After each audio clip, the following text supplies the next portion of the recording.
पौराणिक कथानुसार पर्वतराज हिमालय व त्यांची पत्नी मेनका यांच्या पोटी एक दिव्य कन्या जन्माला आली. तिचे नाव ठेवले गेले पार्वती.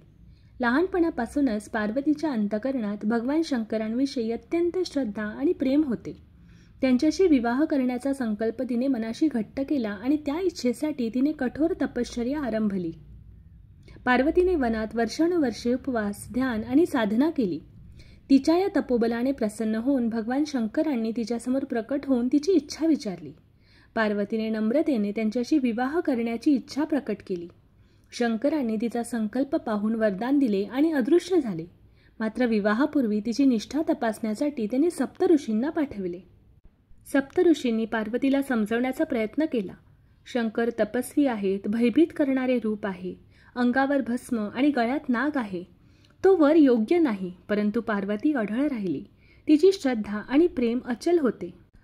तेव्हा स्वयं भगवान शंकरांनी तिची परीक्षा घेण्याचे ठरवले. त्यांनी मगरीचे रूप घेतले आणि एका मुलाला जबड्यात धरून पार्वती समोर आले.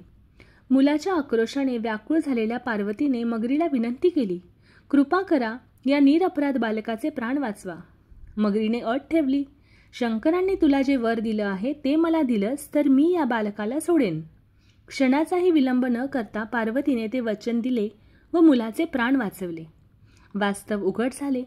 भगवान शंकर आपल्या रूपात प्रकट झाले आणि मंद हास्य करत म्हणाले, पार्वती, तू निष्ठेची मूर्ती आहेस. मीच ती मगर होतो आणि तो मुलगा देखील मीच होतो. तुझ्या करुणा, श्रद्धा आणि प्रेमाने तू ही परीक्षा उत्तीर्ण झाली आहेस. शिवशंकरांनी पार्वतीशी विवाह केला आणि तिला आपल्या अर्धांगिनीच्या रूपात स्वीकारले. धन्यवाद.